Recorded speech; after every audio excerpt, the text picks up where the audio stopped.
Ahojte kamaráti, tu je Luboš. Ahojte priateľ Jozef. Nachádzame sa asi v nebi, ak vidíte podľa tých oblakov.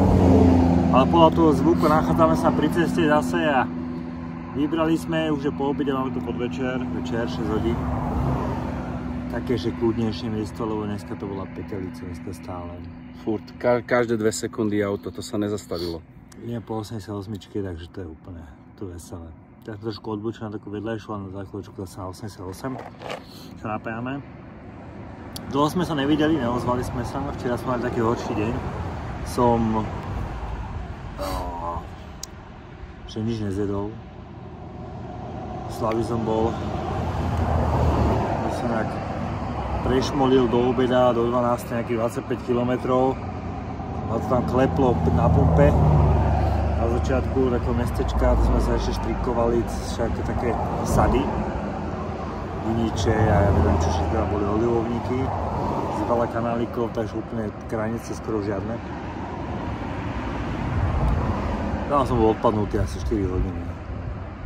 To bol akurát ten deň, kedy si sa, jak by som to povedal, z tej zóny komfortu dostával. Že proste sa... Silné, že? Také, silné to je. No, poď. To je jak minulé, proste musel si sa cez to pregrcať, jak sa povie, a preubolieť. Potom sme došli k tým starým návykom z soda s pomarančovým džusom a ovsené vločky sme ešte zapracovali. S tým šejkom proteínovým ráno, tak to trošku pomohlo, to bolo dneska ráno. A začalo sa nejako dariť. A trošku sa to nakoplo, super, takže ešte to není ono. Dneska tak akože, včera to bolo takých, že pre mňa málo, 54 km.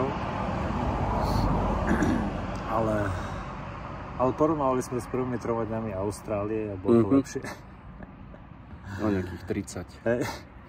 O pol dňa. Ale tu nám začali také, no, už pôjdeme cez málo miest v Kalifornii, takých veľkých. Posledný bol Stockton. To bolo mesto. Hej. O San Francisco si môžete myslieť všeličo, ale takéto ghetto, neviem, či si to môže povedať, ale to bolo strašné, no. Tak sme to nejak, a ja som mne sa nedalo behať, tak ja som bol takým rýchlym krokom, jak 8,40 som to tam šúchal cez to mesto. To bolo hrúza. Na konci som myslel, že hodím tyčku z toho žalúdka, tak som to ešte napchal nejakým sladkým Starbucksom, nič nepomohlo. Ale ak som boli za mestom smerom na Waterloo, krásne čerešňové sady, tak tam už sa aj lepšie dýchalo, lebo tam to zavlažovali, tam už bolo trošičku už to akože... A hlavne na tvojej strane bol tieň pod stromov, takže si nedostával také... Takže teplo to máme, no, už to tu ide, už je to vidno. 30-ky.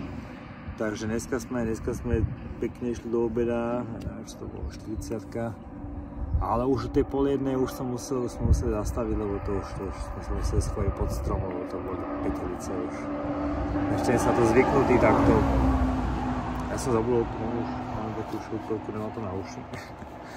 Tak na mňa pieklo. Ale... no... bojujeme. Ideme ďalej. Ty niečo povedz. Ako sa ti tankovalo? Vynikajúco tankovanie. To je zábavné. Hej. Došiel som na pumpu, zobralo mi to 167 € a poslalo ma to do prdele. Potom mi to našťastie vrátili, potom mi zase zobralo 167 €, poďakovalo to a poslalo ma to do prdele. Nenadával, to tak ste zle počuli.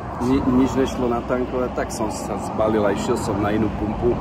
Tam som natankoval ešte aj lacnejšie. Čo stojí galón? 1,49 po obede. Po obede je to lacnejšie? Hej, do obeda sú od 10 až 20 centov, na galón sú drahšie pôvodné hmoty. Samozrejme, galón, ako? 3,75 litra. 3,75, 78, hej. 785, tak. Alebo 758, teraz si nepamätám. To majú jedno. Hore, dole. No. A princíp je ešte, keď človek platí kartou, tak je to zase 10 centov drahšie. Doba kešu tu je? Áno, doba kešu. Takže V obchodoch ako? Ťažko. Ako niektoré veci v pohode, ale také základné. Sodu sme zohnali po 3 dňoch, čo je také neštandardné. No americky sa povie, nie, spring water, alebo tak, alebo je soda. Soda. Alebo sparkly voda. Takže sodu nepoznajú, no. Sodu nie. Alebo tonic water. Tonic tiež. Niektorí, keby som došiel z inej dimenzie. Ale dopracovali sme sa k tým veciam, to je základné. A pokračujeme. Pokračujeme teraz po obede. Som dostal trošku na hubu, lebo nie sú to krajnice, ale začali sme stúpať. Som myslel, že až ten ďalší deň budeme, sa to zabudol a dosť musím meniť krok. Ale ideme, neviem, ono to není moc, ale keďže ideme od nuly, ideme 2500 stôl by to malo byť za chvíľku, tak ideme do hora. Tak pre nás je to dosť. Uvidíme, kde pristaneme dneska. Hovorím, mne sa to ešte dneska tak akože cítim sa lepšie, mohol som jesť. Keď ste videli na fejse, konečne som jedol tu pochutiny nášho kolegu.